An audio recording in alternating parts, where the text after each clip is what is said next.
Okay, hello everyone. This is Colin Cox, and this is the Week 11 audio lecture for English 1010. For this week's audio lecture, I want to spend a fair amount of time introducing the research essay, and I'll tell you this later, but I'll say it here.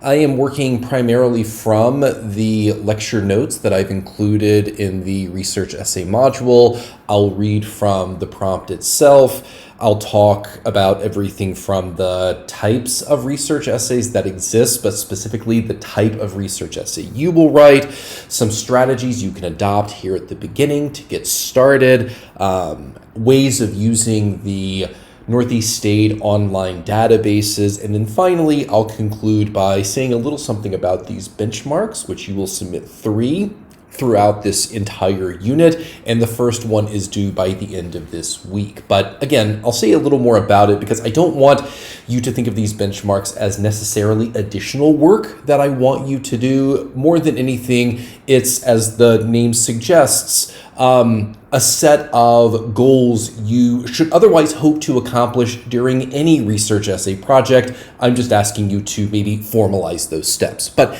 let's start with the actual prompt itself. And again, this is in the content tab. Go to the research essay module, and it should be the first thing you see. And this is what I write. The final essay you will write is a research essay. However, unlike some research essays you have written thus far, and I'm assuming that maybe all of you have at some point written a research essay, but it is completely acceptable if you have not. This essay is what I call an argumentative research essay, and I'll say more about that in just a few minutes.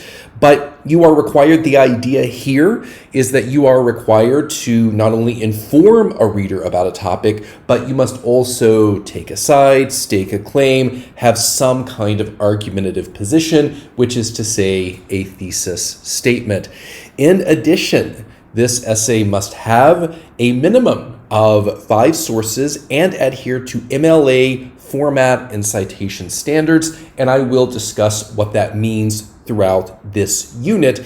The minimum word count in total is 2,000 words, and I'll say a little more about why I'm asking you to write more for this essay than I have thus far, but keep in mind that your 2,000 word count, that does not include the works cited page, or that is to say you should write 2,000 words for the essay itself and have a works cited page.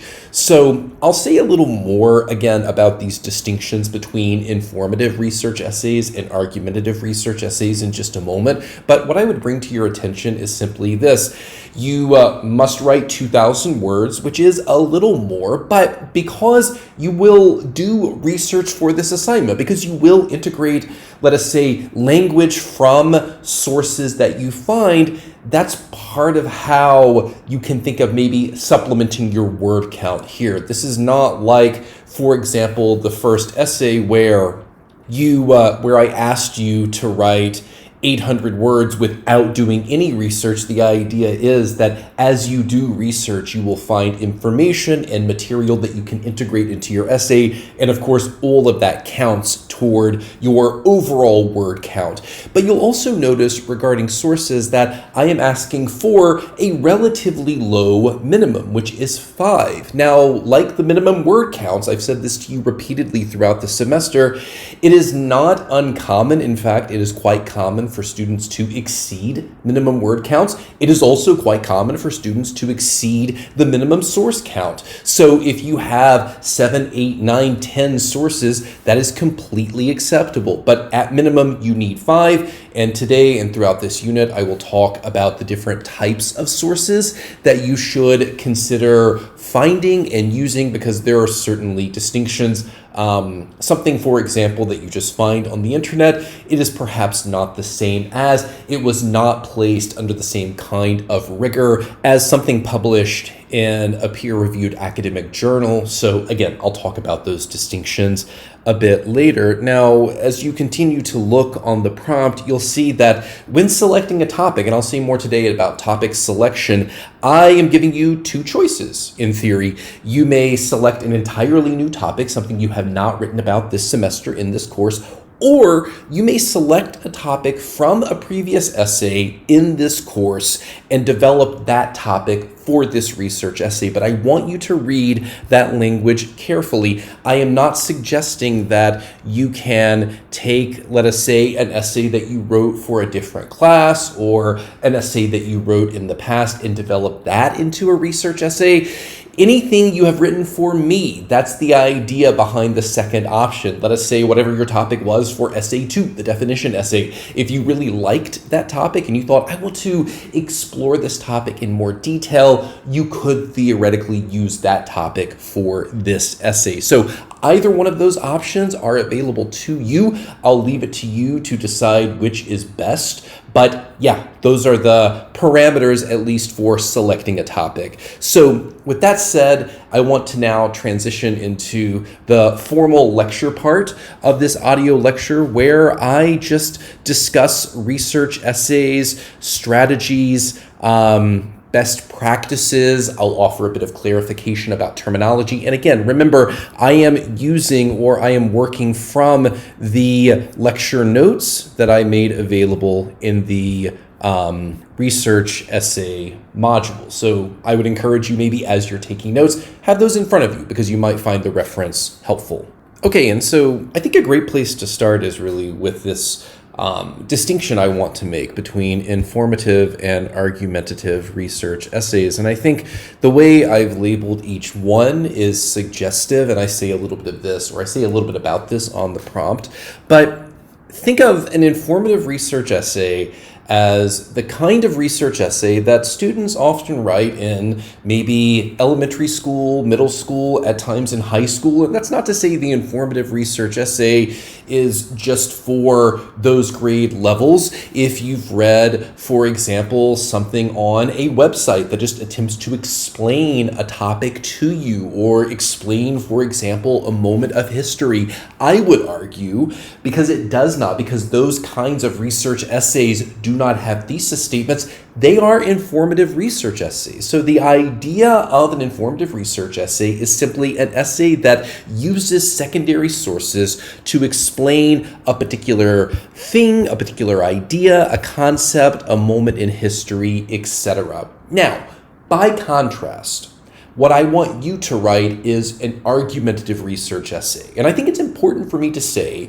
that argumentative research essays, while they have a thesis statement, of course, because you need to make an argument, stake a claim, assume a position, and argue in favor of that position, that is not to say that you will not have moments when your essay feels like an informative research essay. And I think the best way to think about this is all argumentative research essays are also informative research essays, but not all informative research essays are argumentative research essays. So that's another way of saying that your essay will certainly have these moments when it might feel like an informative research essay, when maybe you are doing the work of explaining an essential part or essential parts of whatever topic you select. But the goal, the idea, something for you to keep in mind is you are always driving toward, or everything that you include in your essay, in theory, drives toward the development of whatever your larger point is, which is to say, whatever your argumentative position is, the development of that position, and the development of your thesis statement. And I provide an example here in my lecture notes, and perhaps I need to update this example, maybe not, but I wrote these a couple of years ago, and it's using Obamacare or the Affordable Care Act as an example. And I'll let you read that and potentially get a sense of what I mean. But I suppose if I wanted to just explore this as an example, an informative research essay would perhaps simply do the work of elucidating the contours or the aspects of the Affordable Care Act without necessarily staking a claim or developing a thesis about the Affordable Care Act. By contrast, an argumentative research essay would want to do some of that work, but also, and maybe most importantly, develop a thesis about the Affordable Care Act. And there's a lot of different ways, for example, of imagining a thesis statement about Obamacare or the Affordable Care Act. But again, just quickly in summation, it is incredibly important for you to understand the distinction between an informative research essay and an argumentative research essay. Because if you think all I need to do is just find information about my topic, yes, you certainly need to do that, but you need to have a thesis statement as well. So just finding that information is not enough. That is not sufficient to complete this assignment. Now, one of the ways I would argue that you can keep all of this information in order is to keep a research journal, because the research essay process, and this is maybe the moment when I want to talk a bit about what the research essay process is like and how it is in many ways different and distinct from everything you have written this semester. Because a lot of what perhaps some of you have done this semester, the writing process, if we wanted to imagine what it looked like, I would argue it probably looked something like this.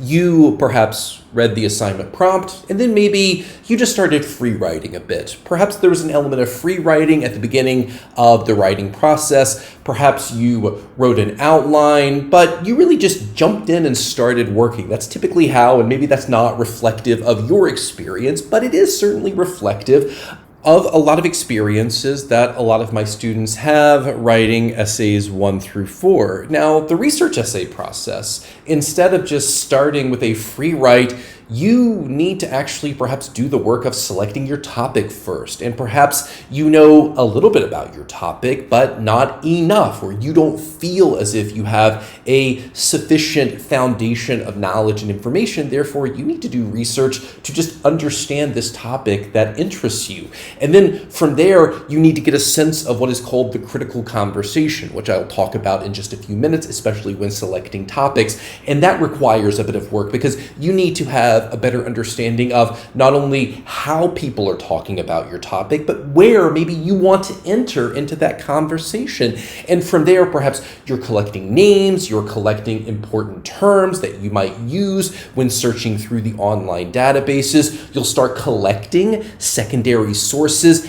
And only at that point, after doing all of that work, reading those secondary sources, will you really perhaps start the process of writing this essay. So you could imagine that in many ways, this writing process, the writing process for the research essay, is a bit inverted from what you've experienced to this point, because instead of just starting by writing, you need to really front load this process by doing a lot of reading, a lot of researching, feeling comfortable about your topic, and only then can you begin writing. But I think it's important to remember the research essay process, while it has a series of discernible steps, I do not want, and I'll say this a couple of times, I do not want you to think of this process as a distinctly linear process, because it's not. Instead, the research essay process is a circular or cyclical process. You might accomplish a lot of the steps that I described early, but then you might find, well, I need to go back and actually supplement my knowledge because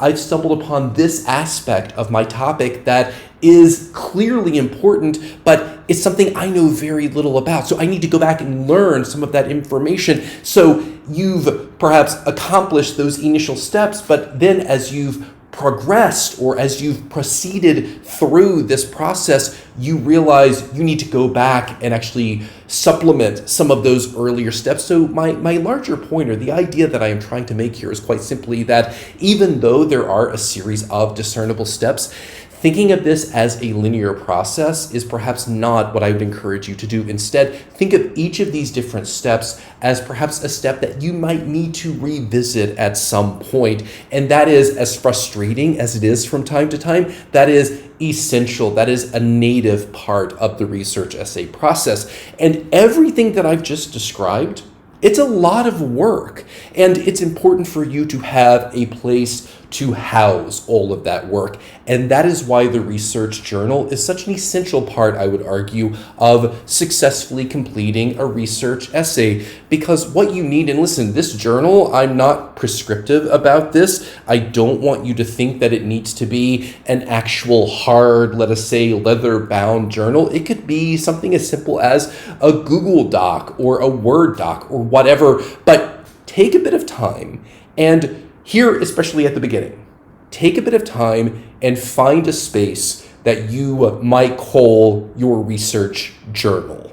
And use this space as a place where you can, again, house everything from specific or particular information about the research you've completed. Maybe you'll include citation information so that when, and this might happen near the end of this process, when you go to finish and formalize your works cited page, you know exactly where you've housed all of that citation information. I would argue you could also use the research journal as a space to mark and show progress, because if you're someone who, for example, enjoys exercising, you may keep an exercise journal. And there's a lot of reasons why someone might do that, but one of the points or one of the ideas behind keeping, for example, an exercise journal is to have a place where you can see your progress, where you can mark successes and mistakes. And I would encourage you to think of the research journal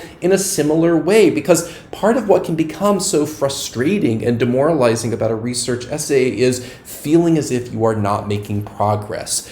That is why I think the research journal is such an important component to this process, because it is a space where you can actually review and reflect and realize that you have in fact made progress, that you have made meaningful steps toward completing this incredibly big and multifaceted project. So think about keeping a full, robust research journal. And you'll notice I don't provide necessarily an example because, again, I don't want to be prescriptive about this. I would encourage you to make your research journal look and feel however you want.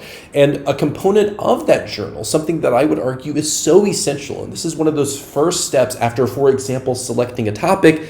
Think about the question or the questions that you want to explore and potentially answer during this process. Because I would argue knowing what your question is, or knowing the set of questions that you want to explore and investigate, that will only make this process easier. And there's a couple of different reasons why. Because even if you think back to the example that I used earlier with something like the Affordable Care Act or Obamacare, there's a lot of ways of approaching that topic.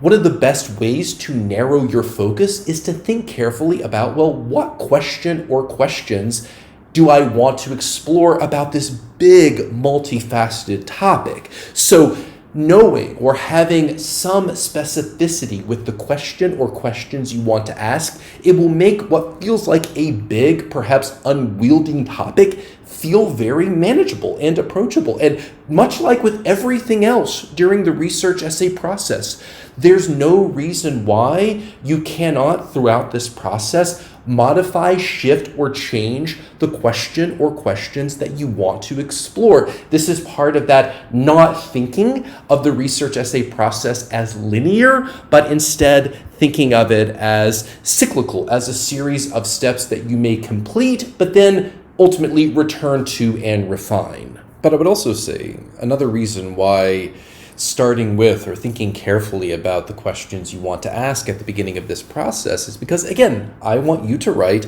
an argumentative research essay. And if you arrive or find or develop answers to the questions you ask, in many ways, that is your thesis statement. So I think by starting with questions, it puts you in a kind of distinctly argumentative mode.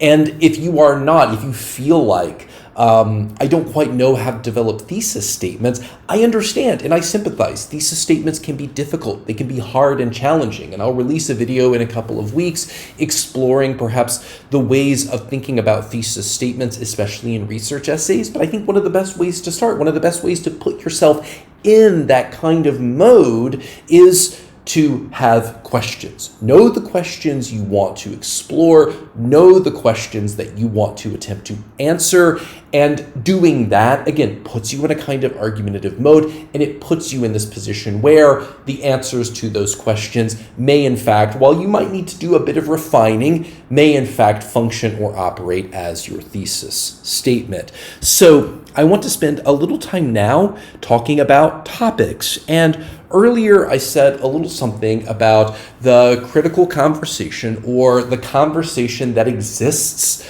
around the topic you select. And the best way to think about what the critical conversation is, and this is relevant to topic selection, is to imagine there is this larger conversation that's happening all the time about particular topics in different mediums and venues, whether it's academic journals, whether it's on social media, whether it's conversations between you and your friends, political figures, professionals, if it's a medical, for example, if it's a medical topic between doctors, nurses, and research scientists. All of that in many ways helps to explain what the critical conversation is. And one of your goals, or one of the ideas, one of the ways that I like to visualize what the research essay attempts to do, it finds a way to meaningfully enter into that critical conversation. But again, to successfully do that, you need to be very clear about your topic, but you also need to be very clear about what aspect of your topic you intend to investigate and interrogate. And I have a couple of suggestions. In theory, there are really no topics that you should avoid, I suppose. But I do have a couple of suggestions perhaps or things that I would encourage you to do to maybe avoid making mistakes with topic selection, regardless of whatever topic you select. And one perhaps consideration you should remain sensitive toward is whether or not your topic, or whether or not a research essay about your topic, is just too soon. And the example that I give is from 2017. I remember in the fall of 2017, I had a lot of students who wanted to write essays about athletes kneeling during the national anthem. And we talked about this, and I still use it as an example because I think it's so incredibly useful. At the time, they wanted to write those research essays. Colin Kaepernick had just started doing this. And therefore, what I told my students was, while I think this is potentially an interesting topic, in the fall or near the winter of 2017, it's just too soon. A critical conversation has barely emerged about this topic. There really isn't any kind of, let us say, a critical consensus or a critical conversation that you could maybe interrogate or antagonize. It simply doesn't exist. So one of the first things I would encourage you to do is be sensitive to whether or not there just is or isn't a lot of information about your topic. And one of the reasons why there may not be a lot of information about your topic is because you are selecting a topic where the conversation itself hasn't had an opportunity to, let us say, emerge or form. And something else worth thinking about is whether or not at times there isn't enough critical consideration. So you can always find information about, well, any topic on the internet. Someone has a blog somewhere about practically everything. But one of the things that I want to talk about in just a moment, and I'll say more about this in a later video, is there is a distinct difference between, let us say, peer-reviewed critical consideration and just the kind of thing that might exist on some dude's blog somewhere. So if there is not, let us say, enough critical scholarly consideration for a topic, it's potentially a topic to avoid. So those are two things just to consider when thinking about topics. I've already spoken about asking a particular set of questions that might help to narrow or focus your topic on a particular aspect of a larger topic. But in addition to that, be mindful of timing and be mindful of the kinds of sources that exist about a potential topic. And so now, one of the ways that I want to close, I'll say something about the benchmarks in just a moment, but I want to say a little something here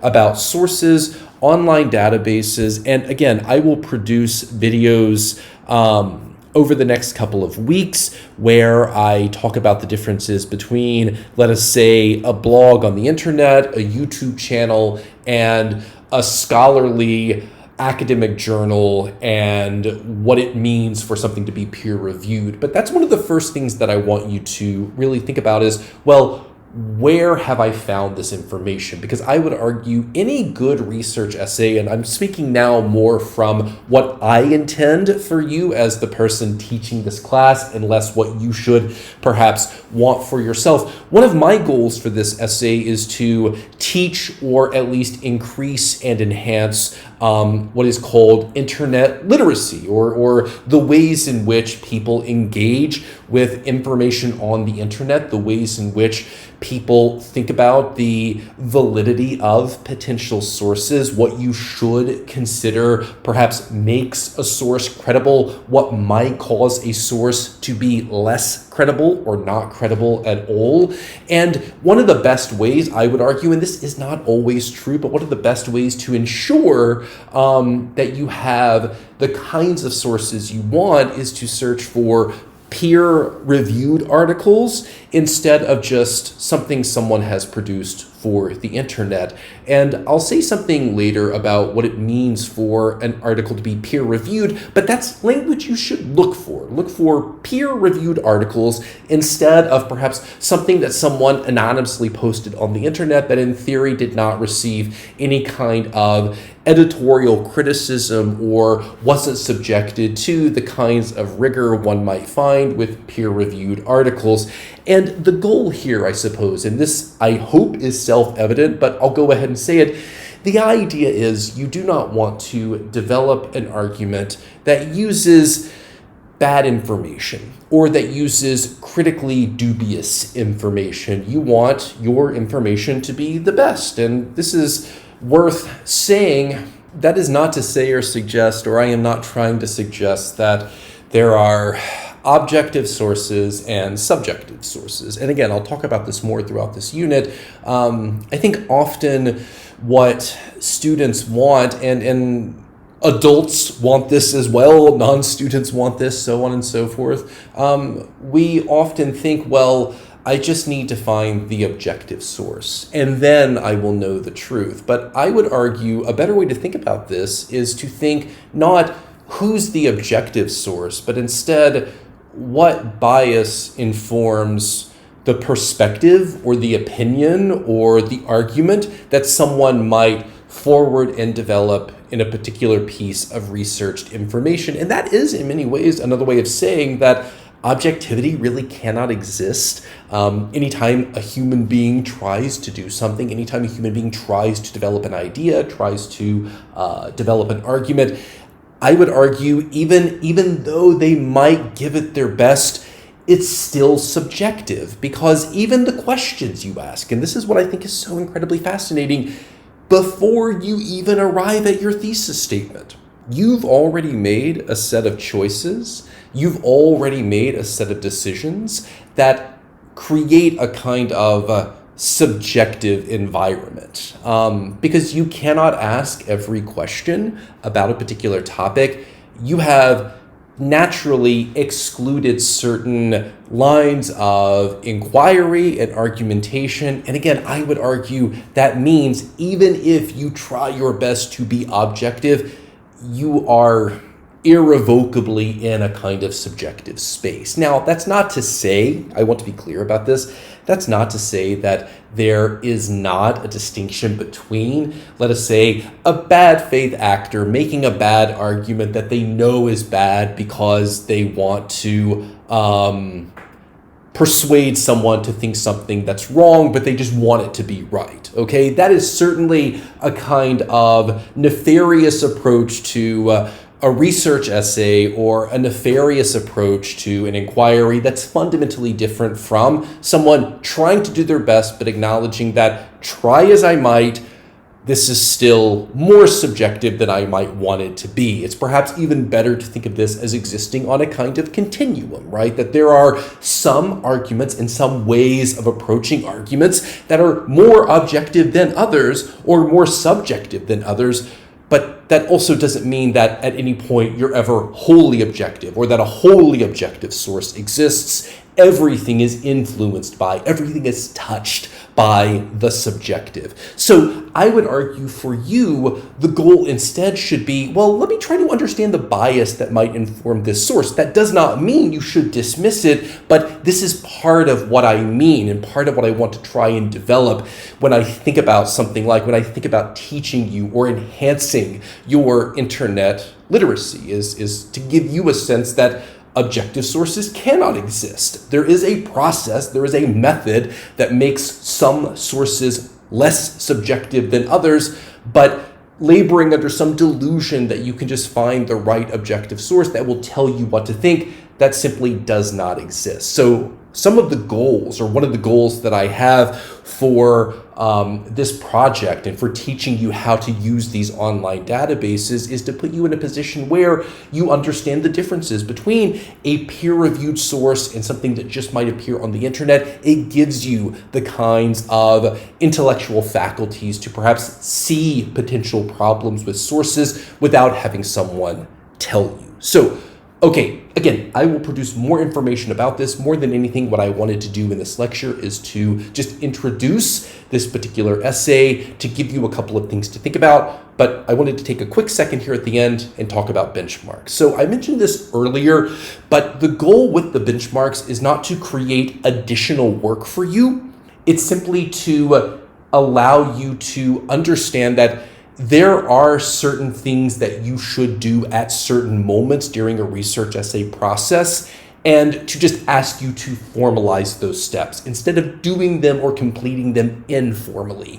And I would say 3 big steps: knowing your topic and having a sense of the question or questions that you want to ask, completing what is called a working works cited page, and finally having a full rough draft. And you'll see that I've provided dates for when I want you to complete all of these steps. And each benchmark will count 10 points or 30 points collectively for your entire essay. So if, for example, you choose to complete none of the benchmarks, the highest grade you can make on the research essay is a 70. It's that simple. So completing these benchmarks as well is a necessary step in making the best grade possible. And I am here to answer any questions you might have about these benchmarks. I would say that once you have submitted benchmark 2,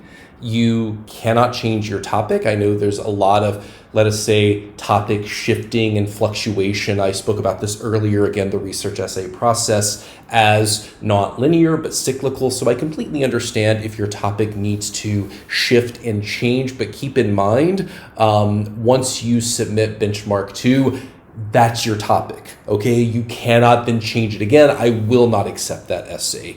And you'll also see descriptions of what I want from each benchmark in the assignments tab. So I would encourage you to go to each of those so that you know exactly when each benchmark is due. But don't forget that I also include a reminder in the weekly announcements, so hopefully that will help as well. So, okay, I think that's all I wanted to say for this week. There's no reading for this week because primarily I want you to spend time becoming familiar with, let us say, the kind of research essay that I want you to write, potential topics, completing that first benchmark. But moving forward, I will have reading assignments that I want you to complete, and I'll spend a bit of time talking about how those reading assignments might give you a sense of what good research essays look like, the kinds of things they do well, but also mistakes they make, mistakes that these writers in particular make that I would strongly encourage you to avoid. So, okay, look for any and all supplemental material that I might post to Yuja because I think you will find it useful.